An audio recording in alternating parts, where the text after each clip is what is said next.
Hello, everybody. I hope you're doing well in these crazy times. I'm very happy to be here again talking about harmony and music theory for advanced learners. How the hell did I get here to do this in English? But yeah, anyways, let's do it. There's a lot of things that we can talk about. There's a lot of things that we can cover. And yeah, there is a discussion on the chat if this workshop is taking place in English language. Yes, so it is.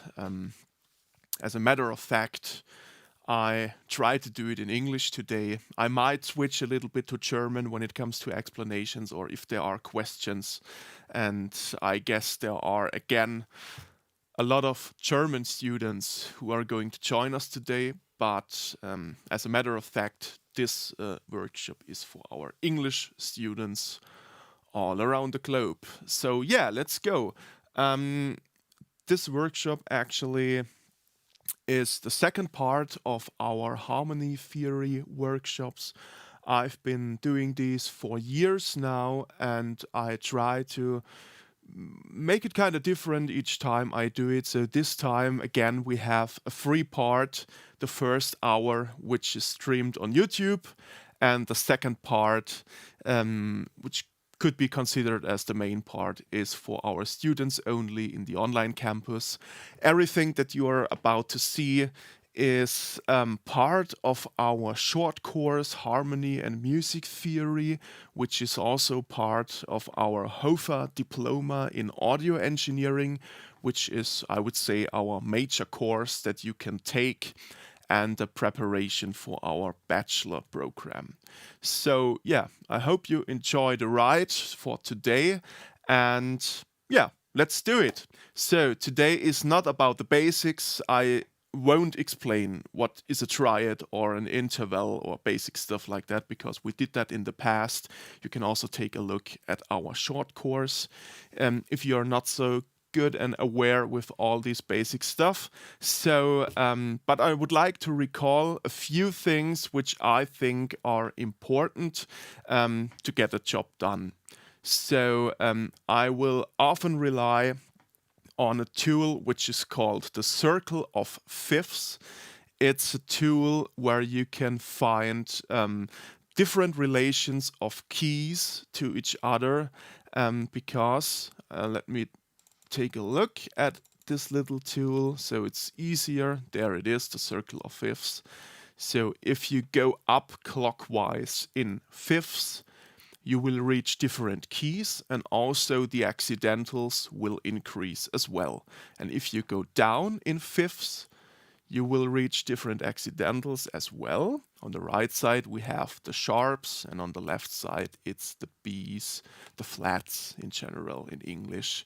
So, yeah, this is something like the fifth relation between keys, but we can also draw some conclusions from this because it's not only about the accidentals and that, for example, A major has 3 sharps, or let's say B major has 2 flats.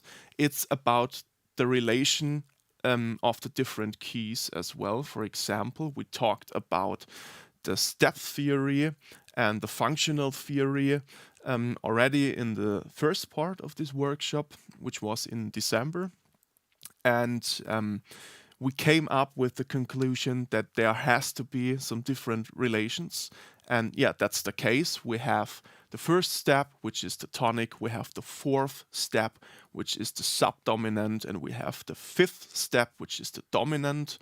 All those are major functions, but we also have the minor functions. For example, the submediant, which is on the sixth step. And then we have the supertonic, which is on the second step. And on the third step, obviously, we have the mediant. And yeah, that's why we have some relations going on. Let's say all of them are together, very close to each other. And thus, there has to be a relation of the different keys.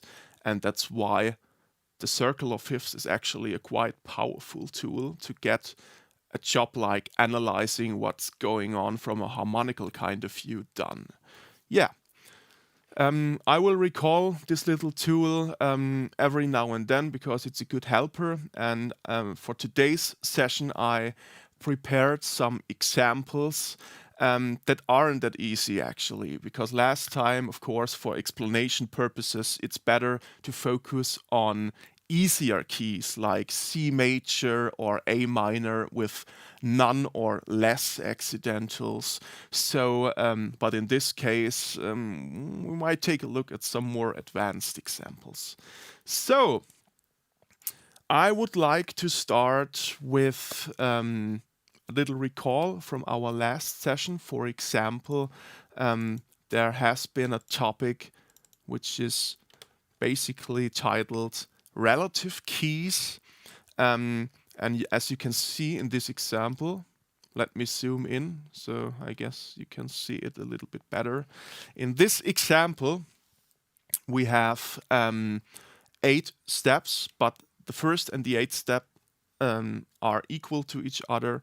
But what you can see is that the relative key, each key, whether it's C major or D minor and so on, each key has a relative key, which you can find on the 6th step in major and on the 3rd step in minor. So starting in major, you go to the 6th step, and starting in minor, you go to the 3rd step. And that's what we call relative keys. In German, it's Paralleltonarten. And that's a very important fact to get an overview of what's going on.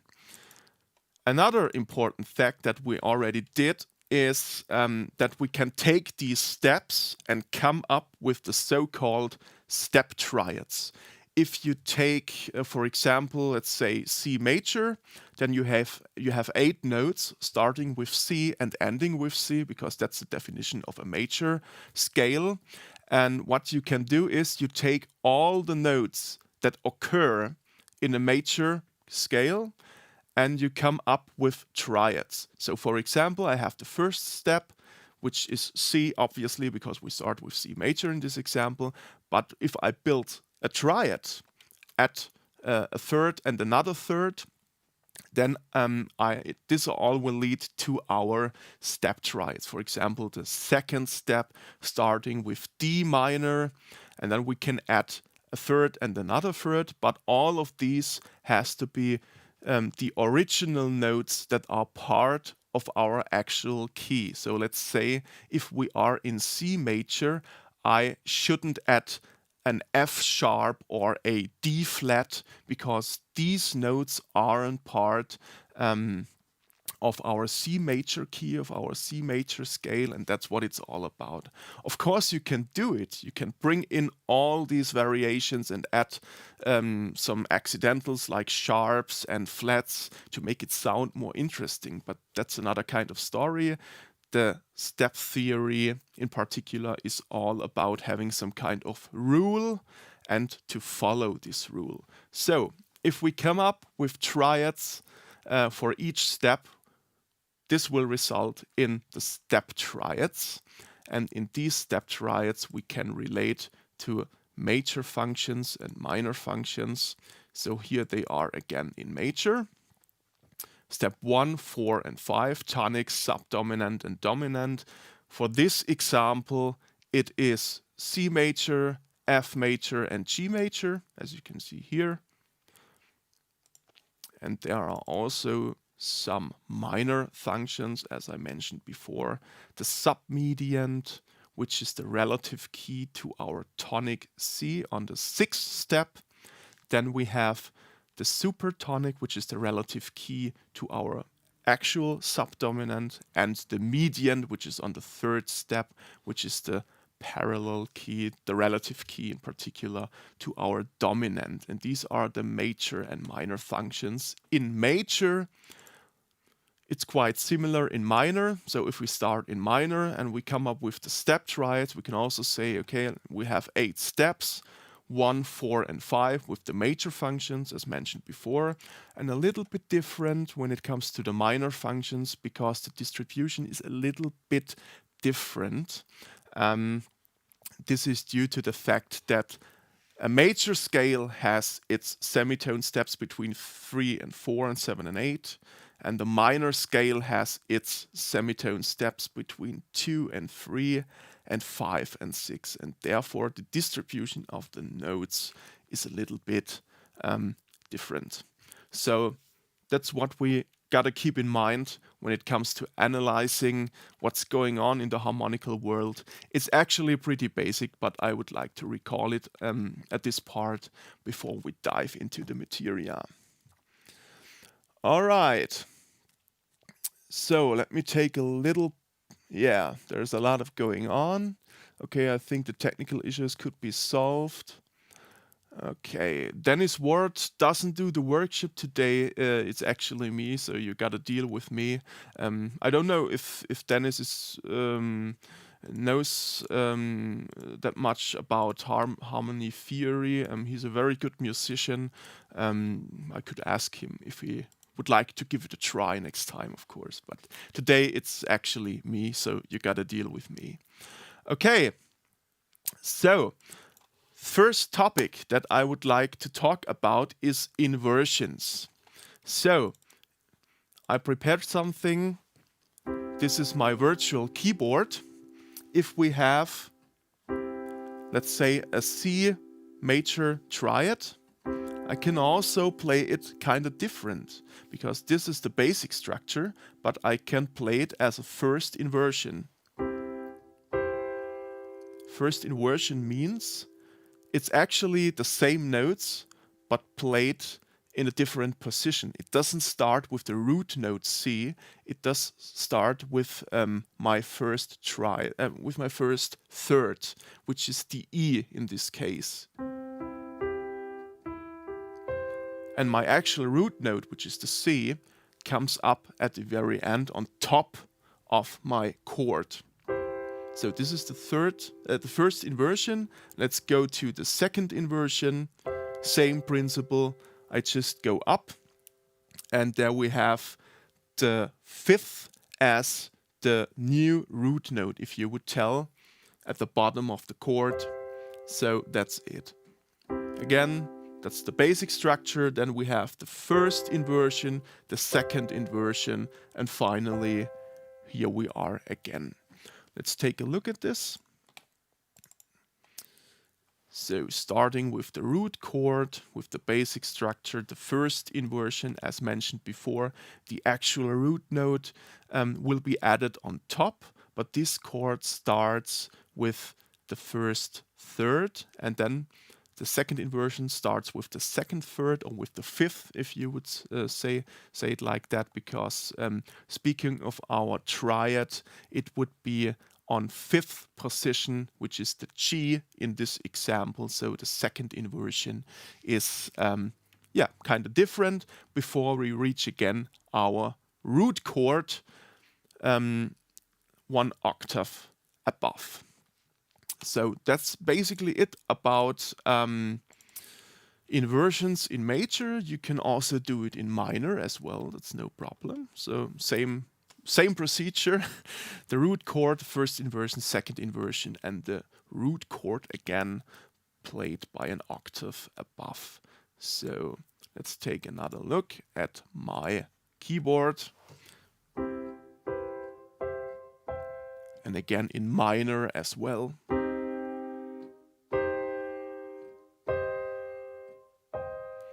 It depends what I would like to do. I can also do this with a diminished chord, triad, or seventh chord, or whatever chord. It doesn't really matter. You can do it with a suspended chord, with a sus2, sus4. It's a good way to ease your way of playing because on the one hand, it sounds different, of course. On the other hand, it's easier to play it when you play a section or a pattern in the context of the music, because if I play my chords like that,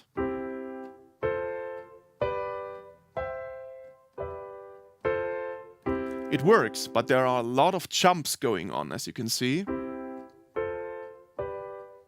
So maybe it might be better if I do play it by using inversions like that.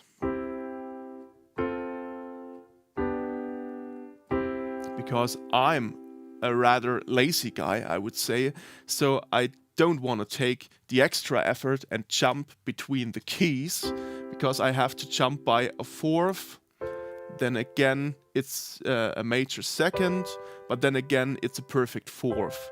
So there's a lot of things going on, and the more complex it gets, the more difficult you have to deal with it when you recall all these things. So I would suggest to use inversions to also add some kind of variation when it comes to sound, but also to ease your style of playing. If you are a guitarist, it's way easier because you are taught from the very beginning to use inversions, because you have to deal with the fretboard, and some chords can only be done by using inversions. When you come from the keyboard or from another instrument, it might be kind of different, but yeah, inversions are a major part of our actional knowledge and understanding when it comes to music theory. All right, so inversions. Let's talk about another very, very important topic, which is one of my personal favorite topics. It's the Ionian System, or the so-called church modes, because if you deal with music in some kind of way, it doesn't matter if you only listen to music, if you are a producer, if you are an actual musician, you might be familiar with the terms major and minor. So if you have major keys like C major, F major, G major, we had it before when we talked about the circle of fifths and the step triads and the step triad theory. But it's not only about major and minor. There are a lot of more modes that we can use. And the church modes, they have a really, really, really long history, way back when people like Bach, Beethoven, and even some older guys were around, which was a couple of 100 years ago, I would say. So at this time, major and minor didn't play this important role as they do today, because other modes like the Dorian Mode or the Lydian Mode or even the Locrian Mode played a major part in their compositions before it changed in music history from the Beatles and also the whole kind of jazz thing and so on. But yeah, let's take a look at church modes and the Ionian system. There's a little bit of theory going on that we should talk about before, because if we have a scale, for example, the major scale, which is on the first step, this is also entitled as the Ionian scale. But if we take our second step, you see, I recall the step theory a little bit because it's all related to each other, of course. If we start from the second step and also build up a scale by using the same notes that would occur in our C major scale starting from the second step, which is the D, I would reach the second scale, which is entitled as the Dorian scale. So again, I give you an example. I have C major, and on the second part, on the second step or level, whatever you would call it, we have the Dorian scale. And a Dorian scale is I would say a really nice sounding scale. It's very, very similar to a minor scale, but there's one major difference. So let's hear it, what's actually going on. So, starting from C major.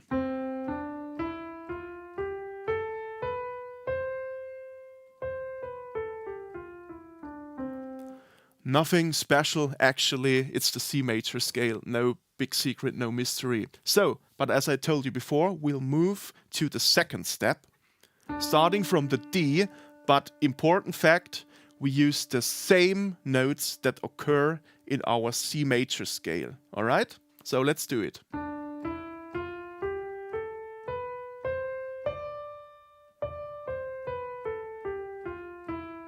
As you can hear, it sounds kind of sad, it sounds kind of mellow and moody compared to a typical major scale, but it's not the natural minor scale, because the natural minor scale in comparison would sound and would be built up like that. Because very important, you gotta keep in mind that you have semitone steps between step 2 and 3 and 5 and 6. But in Dorian scale, that's not the case. In Dorian scale, you don't have the minor 6, but you have the major 6, which is also called the Dorian 6. Or in German, die dorische Sechste.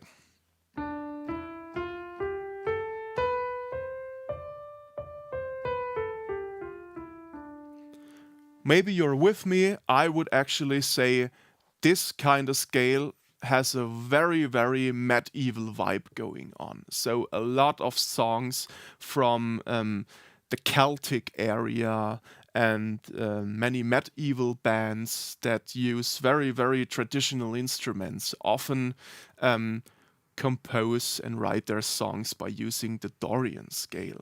All right? So, Dorian once again.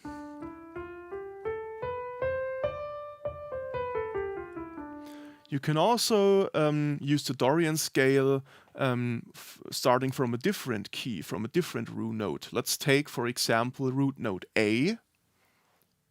So I need to keep in mind what my semitone steps do. So as I told you before, there is a major 6 instead of a minor 6 going on. So instead of playing the natural minor scale starting from A,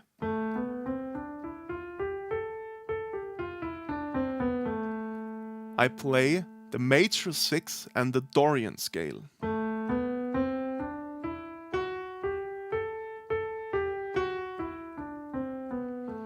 And if I would take it further and come up with the actual step theory in this regard, so I don't use and build up the step triads in my major mode, but in my Dorian mode, I will find out that my actual pattern and the steps and the chords that I get differ a little bit because of the Dorian 6 going on.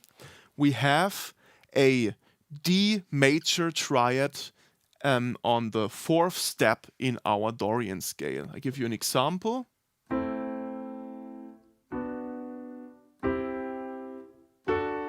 So there it is. If I would come up with the step triads in A minor in a classical kind of way, I wouldn't have this F sharp to be added in my actual mode, so it would sound like that.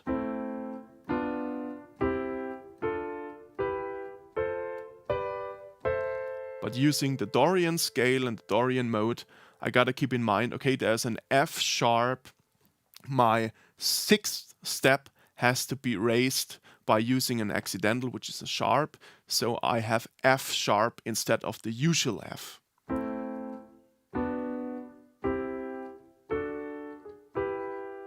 This will even lead to a diminished chord on the 6th step. Yeah, that's the Dorian scale. So a little bit about the principle and what's going on. So we can take it further. Let's move on. We have the 3rd step. The 3rd step is the Phrygian mode.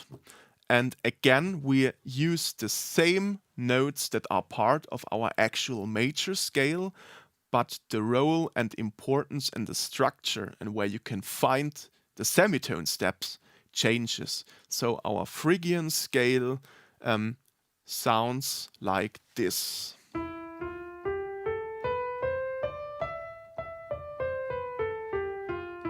It's also similar to our usual natural minor scale, but very important, we have a semitone step between steps 1 and 2, which makes it sound the way it sounds.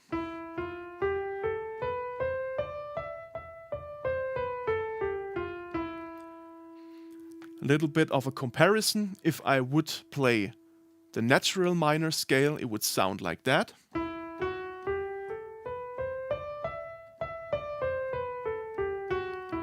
So I don't have a semitone step, but a whole tone step between step 1 and 2. But in Phrygian mode, I do have a semitone step between step 1 and step 2.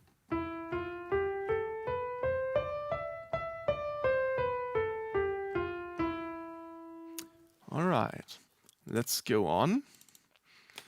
Then we can build the so-called Lydian mode from the 4th step. Once again, we take the 4th step of our actual major scale and use the same notes that occur in our major scale, but the way that we kind of use it is a little bit different. It's the same notes, but the relation between the semitone steps and the whole tone steps differ. So this is actually the first mode that is more based on the major scale instead of Dorian and Phrygian mode. So Lydian mode sounds like that and looks like that.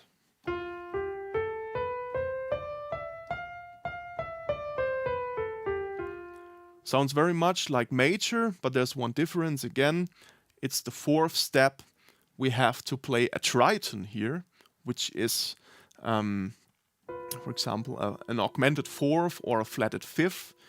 The way you would like to call it is up to you. I would say it's an augmented 4th, but there are discussions going on, so I gotta be careful, of course. But if you would play a major scale, it would be like that.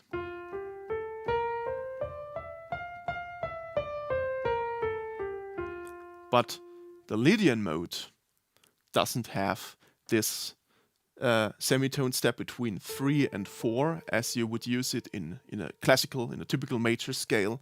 So we get a triton here.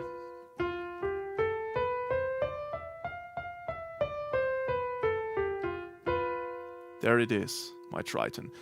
Except a perfect 4th, which would be that.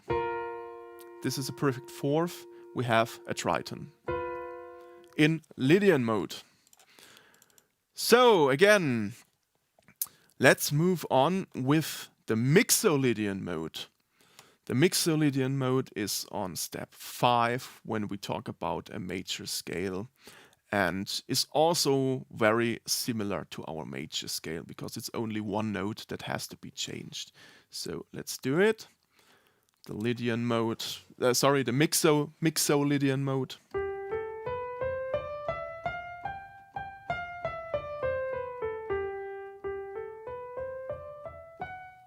This would be my major scale, but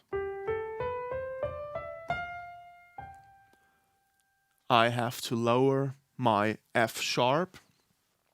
So actually I have a minor 7th going on instead of a major 7th going on, which I would usually have in my major scale, and that's the Mixolydian mode. So there are still 2 to go. The classical one, when we speak of natural minor, is the 6th step, because on the 6th step we have natural minor. As we talked about in the last workshop, there are different kind of versions of the minor scale going on. We have the natural minor, we have the harmonic minor, and we have the melodic minor.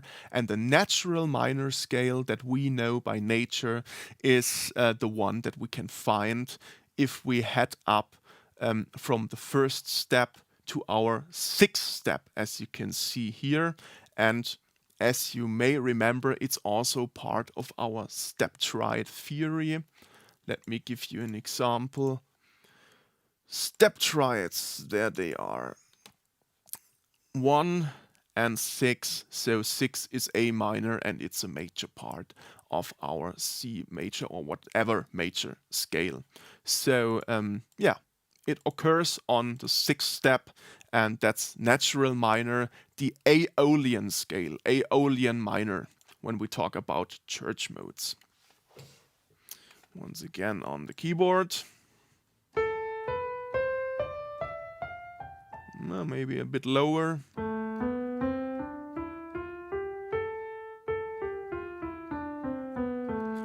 compared to the harmonic minor scale,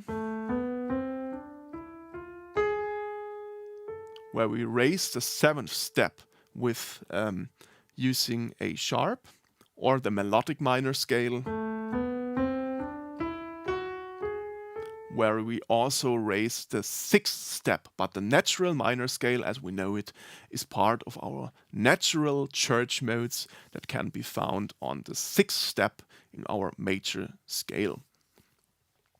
All right, and there's still one left, last but not least. There it is. It's the Locrian scale if we start from the 7th step. So yeah, one of the more complex scales actually, but especially jazz musicians use it a lot. And I also tend to use it a lot, but that's another story. But if we speak of the Locrian scale, there is a little bit of a difference in sound. So it's not like a classical major or minor. It's really kind of different, I would say.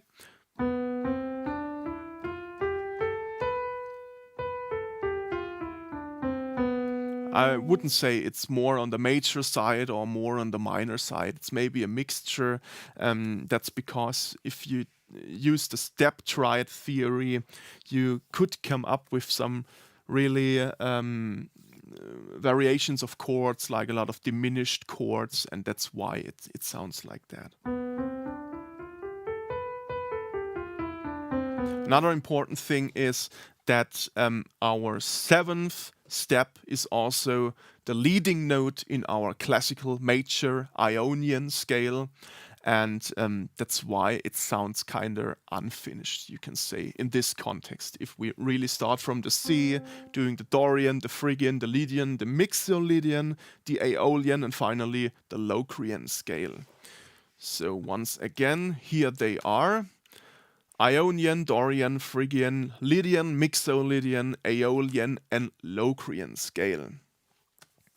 Okay, so, but why would I give you these examples? Because now we know we have the scales, but let's use them.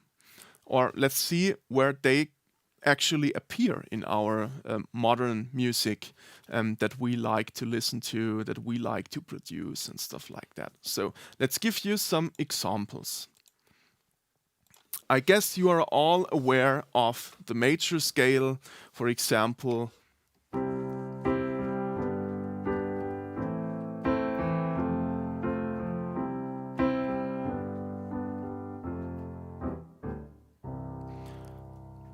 We talked about this last time. This is Let It Be by the Beatles, written in Ionian church mode, which is a classic major. In this case, it's C major. But let's take a look at the Dorian mode. It's very similar and close to the natural minor scale. So for example, maybe you know this song.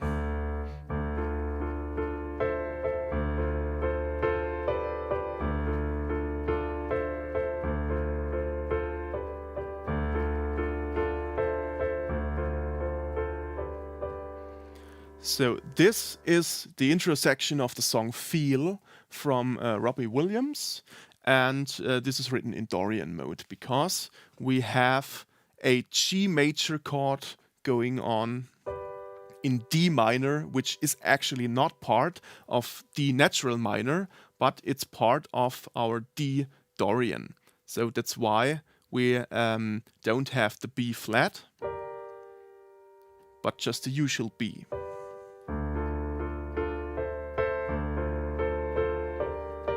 So this would be the natural version. Doesn't sound really good, I think. So the Dorian mode, the Dorian version of this brings, yeah, some kind of variation to the whole game. Another example that I like a lot is by the band The Doors. I think some of you might be familiar with The Doors. Let's see if I can play it.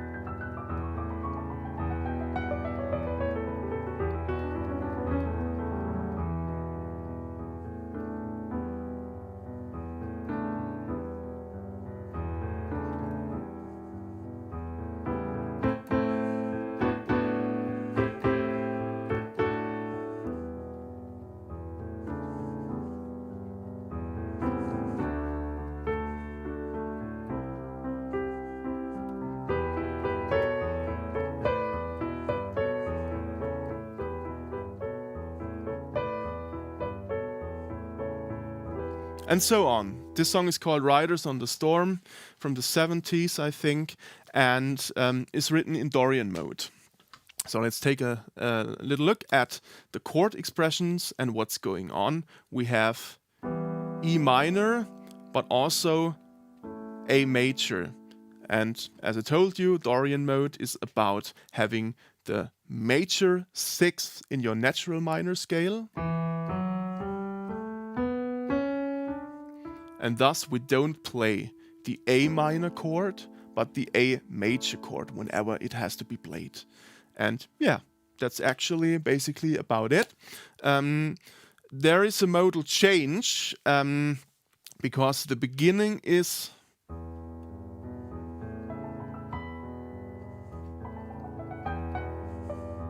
so in the bass line we have E minor and A major played by an inversion by the way, and then we change to A minor as the new tonic for a little while, because A minor is, as we know, the subdominant because it's on the fourth step. So, but again, we play it in the Dorian kind of way, so we gotta deal with, oh, okay, what's the Dorian mode when I am in A minor? So I gotta keep in mind that there might be some change to the natural minor, and that's the case. Because we have an F sharp again, which is the major 6, and that's why I play it like that. So every time when the F should be played, I gotta play an F sharp.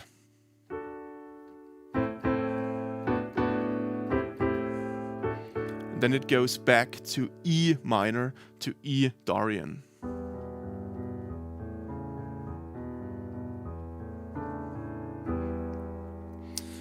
Alright, let's talk a little bit about the Phrygian Mode. The Phrygian Mode is often used in rock and metal music, and there's a little example. I hope I can recall it, maybe you know it.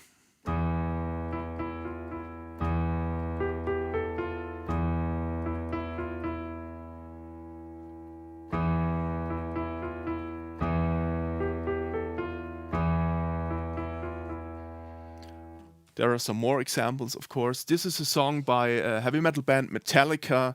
It's called Wherever I May Roam.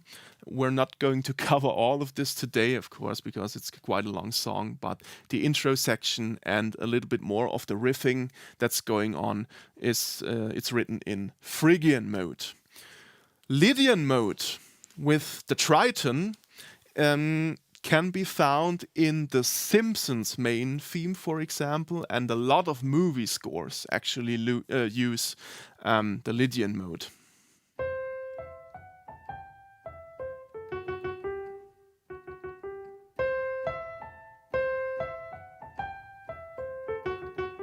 So as you can hear, all right, there we have the typical jump. It's not a perfect fourth, we have the triton going on. So this is an example for the Lydian Mode. Mixolydian Mode is actually used quite often, and I would even say more often than you would think, because if we have typical progressions like this,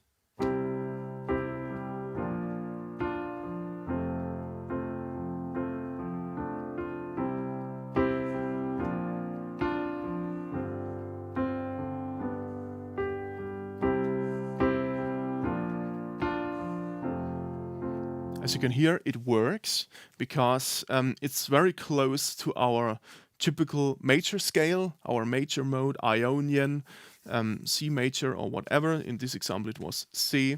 But yeah, if you go through pop and rock music history, you will see, oh, there are quite a lot of songs that use the Mixolydian mode. For example, this one.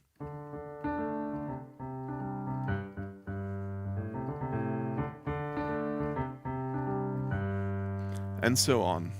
This is Sweet Home Alabama by Lynyrd Skynyrd.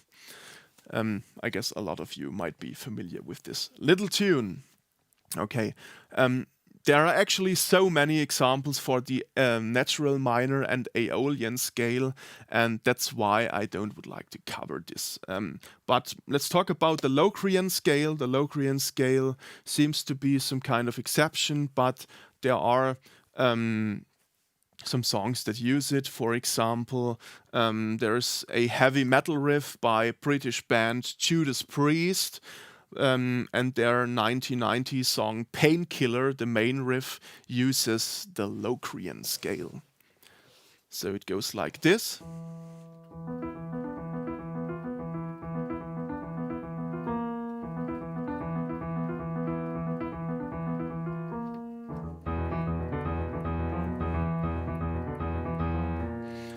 Just take a look at this, because, or take a listen, because it's quite unusual to play it on the piano because it's a guitar riff, but especially in heavy metal music you have some use of the Locrian scale, and the song Painkiller by Judas Priest is quite a good example for it. So, all right. Can I demonstrate the different modes by always starting with the C? Yes, of course, no problem. Ionian, Dorian,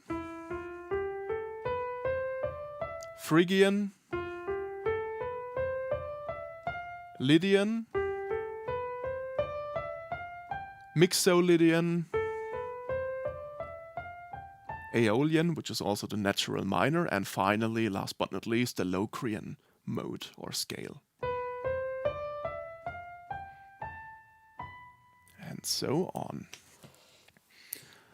Okay, now I've got something in mind. Yesterday I thought about, okay, let's record a little bass riff, a little bass pattern, whatever, and let's give it a try, what we can do. All right, here it is.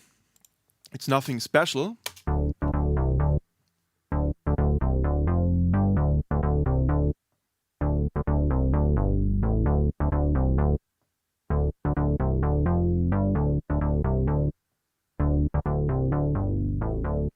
It repeats itself.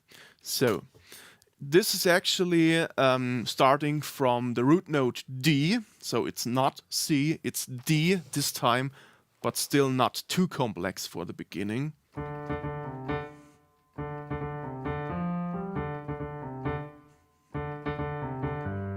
So it goes back to D, so we can say, okay, it's based around D, maybe D is our root note, which is the case here.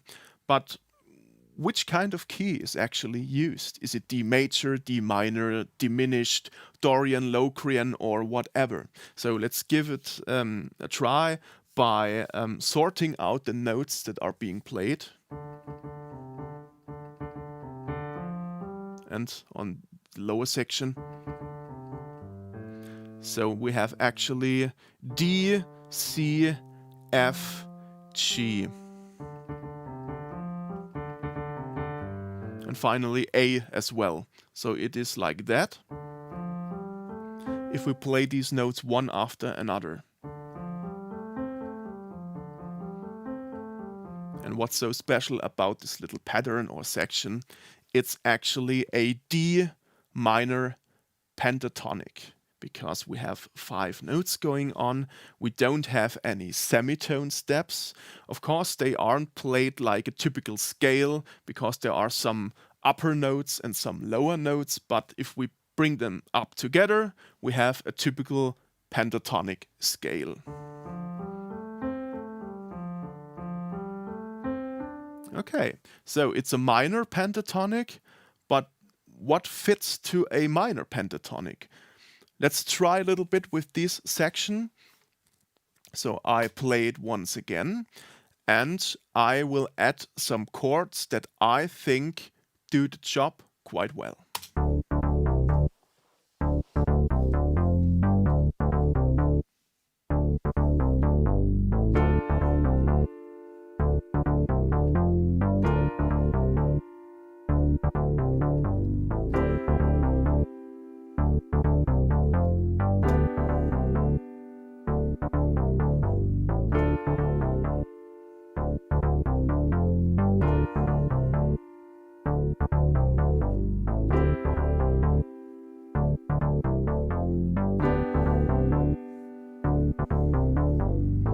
and so on. So the pattern keeps actually going on with the same kind of structure, but there are some different chords being played.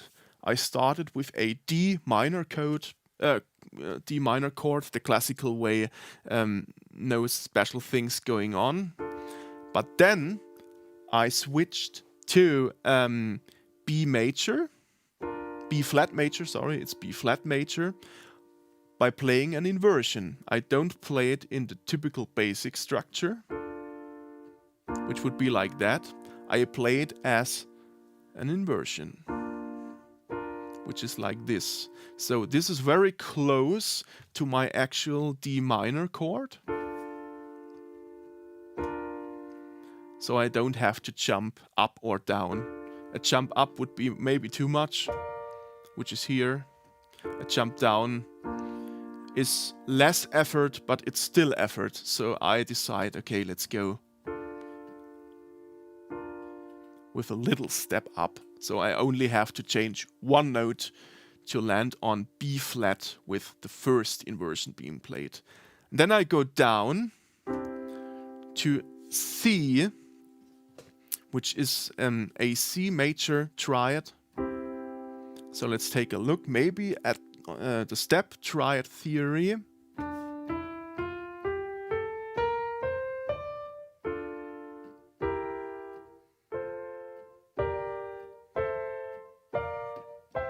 Alright, on the 7th step we have our C major chord, which actually works in D minor. So it's no big secret, no mystery. We can use it without having to think about anything else that's going on. But then the final one is a G major chord, also played in an inversion. Because the basic structure would be here, G major, but I use the first inversion. So my I don't have to jump between ups and downs. I just can move from my C major triad to G major in the first inversion. And they are all very close to each other.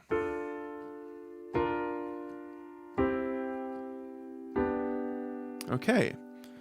But if we talk about the step triad theory, it would actually be like this, wouldn't it?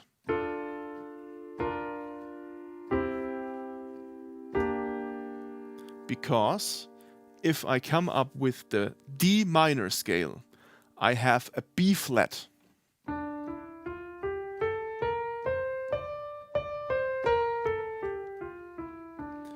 But as I told you before, it's not about the basic stuff. I thought about adding a church mode, and this is the Dorian mode for our D, and that's why I play the G major chord, G major triad, instead of the actual G minor triad, which is usually a part of my D minor scale, but it's the D Dorian scale, and that's why I would say I'm allowed to use the G major scale, and it works in this example. So once again,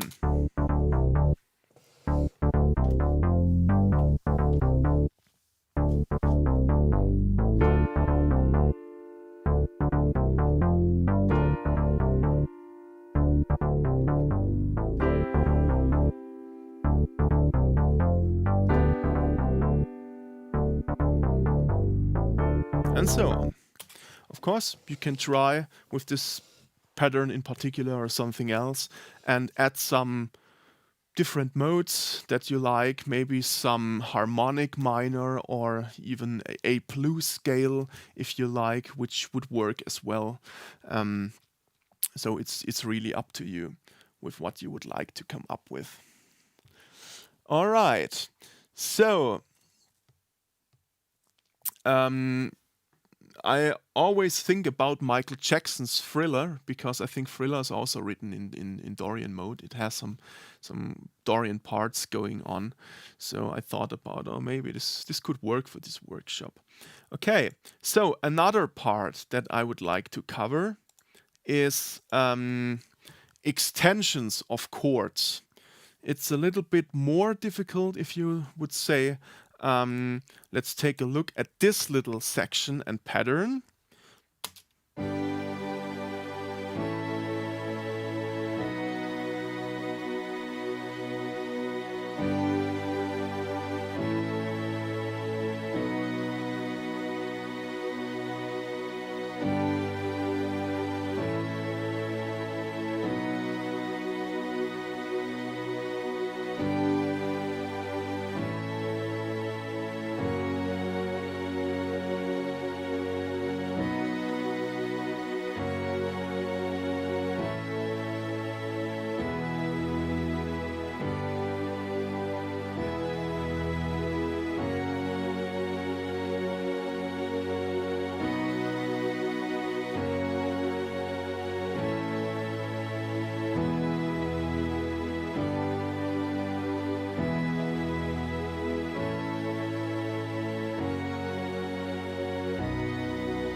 and so on. I would say, okay, it works. There is no chord that doesn't work in this harmonical context. They are all some kind of related to each other. And actually, this one is written in B major, but there are also some variations going on. So let's take a look at the first part, which is played like that. So where it is, the keyboard here.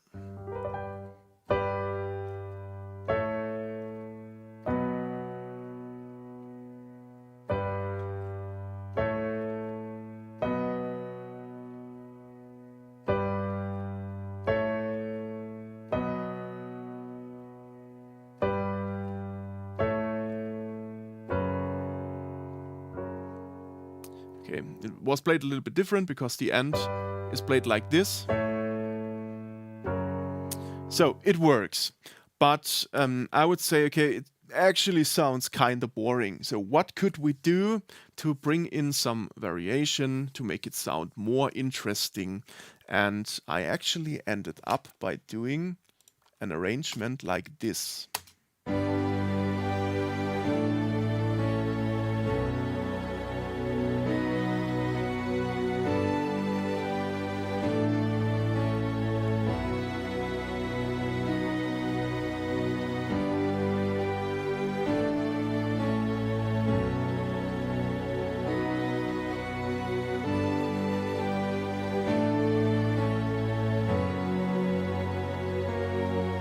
So this was the whole first section. It sounds kind of different, although it is the same pattern. You can tell by the bass notes, it's the same bass notes going on. G, A, and B, ending on G, A, and F sharp.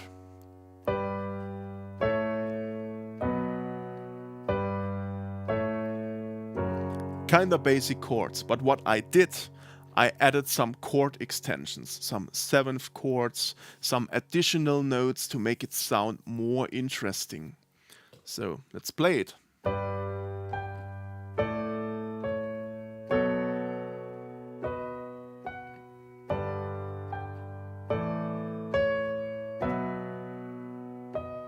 So instead of playing just once again, I tried to keep the basic structure, but to add some more variation going on.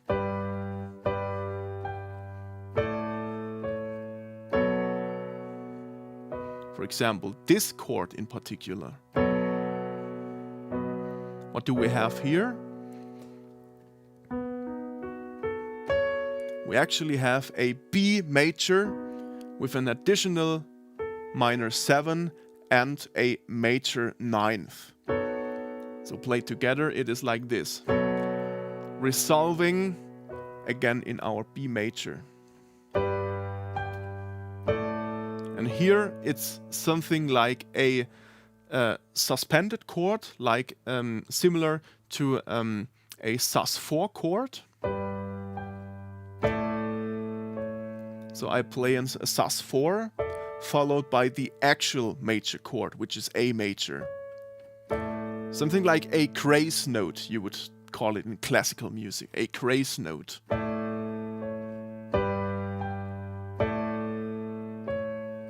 And then we have the B7-9, which can also just entitled as B9, because you don't have to mention the 7th. You only would have to mention it if there are some more stuff is going on. So you can say, okay, this is B9, so you know it's B9, B major with an additional minor 7th and the major 9th.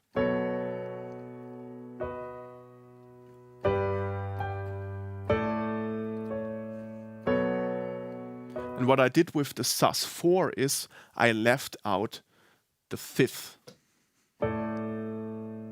I didn't play it. I just played step 1 and step 4, leaving out the 5th.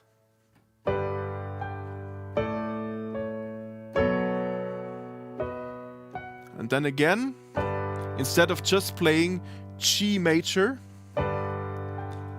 I add an additional major ninth. So it would be G at 9.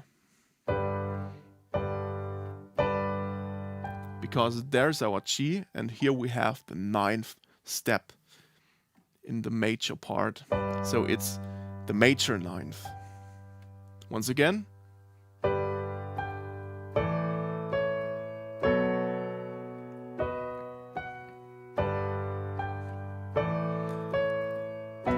And again, the typical sus4 as a grace note, going back to the tonic, which is our B major. There's quite a few things going on, although it's just 3 chords. It's about playing with these chords, using extensions, using inversions, using additional notes like the 9th, which I did use 2 times, but also using suspended chords. It's sus4 2 times with resolving in the A minor, in the A major and the B major.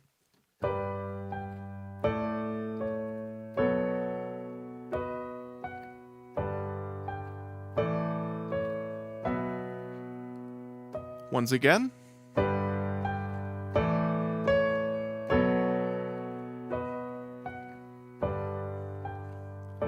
And finally we go to F sharp major, introduced by a F sus4, before we head to the chorus. And so it goes. So it's actually a kind of simple section. The original one.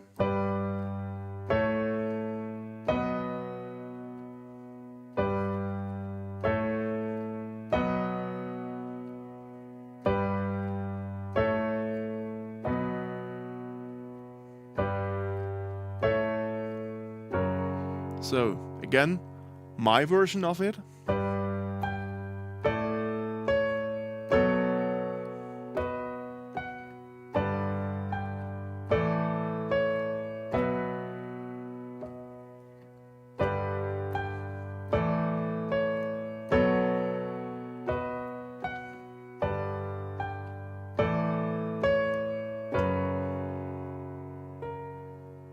And so it goes. So it's actually not too much going on, but just a little bit of variation to make it sound more interesting, to use all the things that we already talked about in the last workshop, and that I hope that you are familiar with suspended chords and 7th chords, because it's not about the basics today. All right. Okay, so finally, I think the first part is done.